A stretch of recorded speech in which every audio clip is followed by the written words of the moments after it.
गरीब साध साध सब नेक हैं, आप अपनी ठोरे, जो सतलोक ले जाएंगे वो साधु कोई और।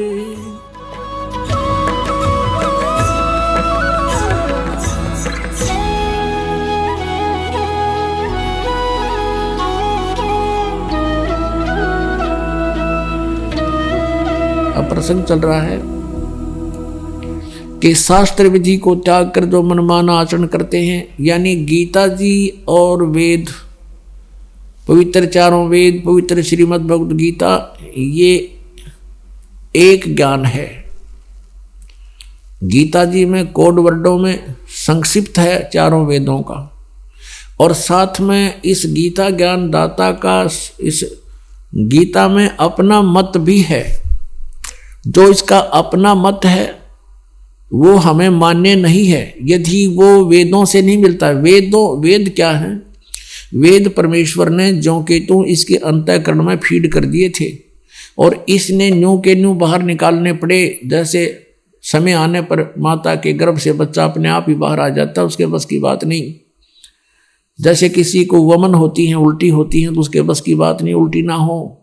तो ऐसे ही परमात्मा ने पांचों वेद डाले थे इसके, ये उनको मिश्रण तो नहीं कर सका, उनमें बाहर निकला इसकी श्वासों से, उसकी श्वासों से बाहर निकला ये सारे। अब पहले तो इसको समझना बड़ा कठिन था कि ऐसे कैसे हो सकता है। आजकल बहुत आसान है।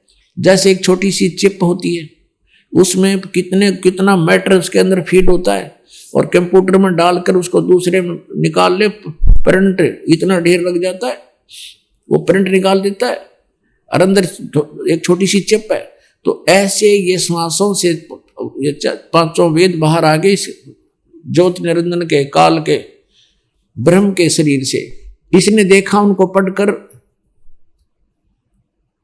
पांचवा जो वेद था सूक्ष्म वेद, उसमें बहुत अत्यधिक जानकारी थी उस परमेश्वर की।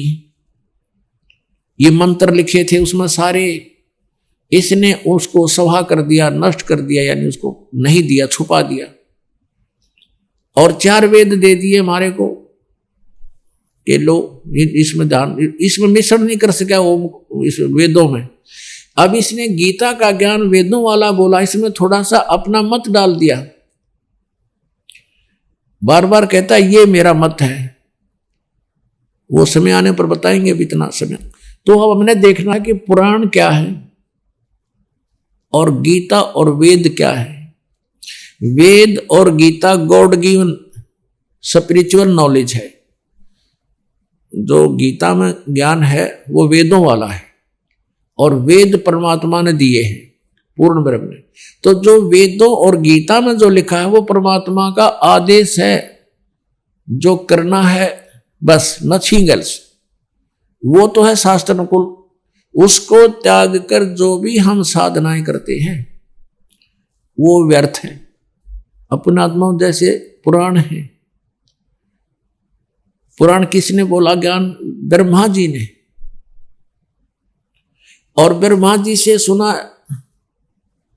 दक्षादि ऋषियों ने, उन ऋषियों से सुना आगे ऋषियों ने, उनसे सुना आगे ऋषियों ने।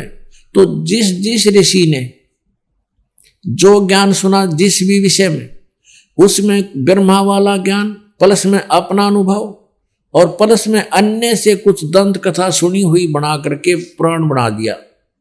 और उस पुराण में उसका लेखक का नाम, उसका जो वक्ता का नाम लिख दिया कि उसका वक्ता ये है, लेकिन लेखक इसका सबका व्यास जी है। अब जो ज्ञान वेदों से मिलता है पुराण में तो वो सही है, और जो वेदों से अलग जो ज्ञान उसमें है वो उस ऋषि या ब्रह्मा की अपनी अनुभव सोच है, वो हमने पालन नहीं करनी है। क्योंकि परमात्मा का विधान है वेद और गीता, उसमें जो सिमरण भक्ति विधि लिख रखी है हमने उतना ही मंत्र जाप करें, उससे अलग करेंगे तो शास्त्र विदिता का मनमाना आचरण हो गया। तो वो हमने नहीं करना है। फिर उससे क्या हानि होगी? जैसे एक व्यक्ति का मित्र था दरोगा जी, SHO, और उस व्यक्ति ने अपने मित्र एसएचओ से कहा कि मेरा एक पड़ोसी मुझे बहुत दुखी कर रहा है, गुआंढी साथ वाले मकान में बहुत तंग करता है, बहुत प्रार्थना कर ली, पंचायत भी कर ली, वो मुझे परेशान करने से बात नहीं आ रहा, तो क्या करूं। एसएचओ ने कहा उसका मार लठ माप देख लूंगा। उसने अपने मित्र एसएचओ एक अधिकारी की आज्ञा का पालन करके उस अपने पड़ोसी के साथ झगड़ा ठान लिया। उस झगड़े में उस पड़ोसी की मृत्यु होगी उसके हाथ से। अब उसने उस व्यक्ति ने अधिकारी की आज्ञा का पालन करके जो विधान तोड़ दिया राजा का, उसके अंतर्गत उसको सजाए मौत होगी। अधिकारी आज्ञा का पालन करके उसने जो विधान तोड़ दिया राजा का, उस राजा के विधान अनुसार उसको सजा होगी, वो मृत्यु को प्राप्त हो गया, उसको सजाए मौत की सजा मिल गई। तो पुण्यात्माओं, वेद और गीता ये परमात्मा का विधान है।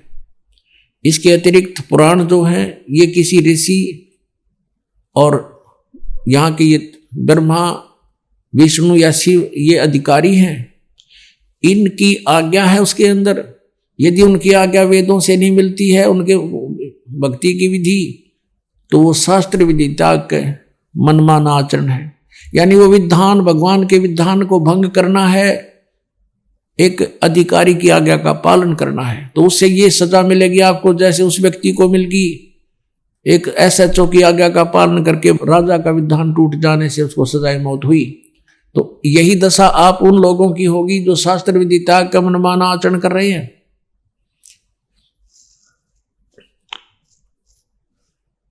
तो पुण्यात्मा, श्रीमद् भगवत गीता अध्याय नंबर 4 के श्लोक नंबर 25 से लेकर 31 तक कहा है कि कोई तो ऐसी साधना करता है, कोई झरनों में खड़ा हो जाता है, कोई तपस्या करता है, कोई ब्रह्म पूजा करता है, कोई देवताओं की पूजा करता है, कोई केवल स्वाध्याय ही करता रहता है। और प्रत्येक साधक अपनी साधना को, अपने यज्ञ को, यज्ञ में धार्मिक अनुष्ठान को पाप नाशक जानते हैं। पाप नाशक में मोक्षदायक, जिसका पाप, जिस विधि से पाप नाश हो तो उसी से मोक्ष होगा। पाप हमें मोक्ष नहीं होने देते, लेकिन वो सभी अपनी अपनी साधना को पाप नाशक जानने वाले हैं। अब गीता जी अध्याय नंबर 4 के श्लोक नंबर 32 में कहा कि सच्चिदानंद घन ब्रह्म की वाणी में इन्हीं यज्ञों के बारे में बहुत विस्तार के साथ से लिखा है, कौन सी करनी चाहिए और कौन सी ना करनी चाहिए, उनमें सारा ज्ञान है। तो वो तत्व ज्ञान है। उस तत्व ज्ञान को तू तत्वदर्शी संतों के पास जाकर समझ, वो फिर बताओगे, वो आपको फिर साधना बताएंगे उस परमात्मा की कैसी करनी चाहिए और कौन सी ना करनी चाहिए, वो त्याग भी। तो वो सच्चिदानंद घन ब्रह्म की वाणी, कबीर परमेश्वर की वाणी, यानी जो परमात्मा ने स्वयं आकर अपना ज्ञान अपने मुखारविंद से बोला, या वो ज्ञान जो अपने मुखारविंद से बोला हुआ एज इट इज किसी संत को दे दिया, जैसे आदरणीय गरीबदास साहिब जी को दिया, आदरणीय नानक साहिब जी को दिया, आदरणीय मलुकदास साहिब जी को दिया, आदरणीय धर्मदास साहिब जी को दिया, आदरणीय गीसादास साहिब जी गांव खेखड़ा उत्तर प्रदेश वाले को दिया, और आदरणीय मलुकदास साहिब जी को दिया।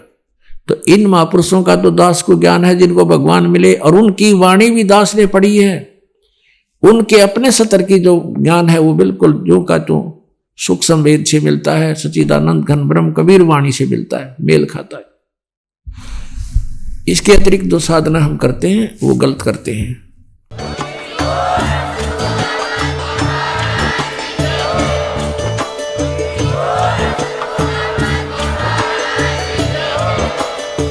सुन रहे थे जगत गुरु तत्वदर्शी संत रामपाल जी महाराज जी के मंगल प्रवचन। अधिक जानकारी के लिए विजिट कीजिए हमारी वेबसाइट www.jagatgururampalji.org।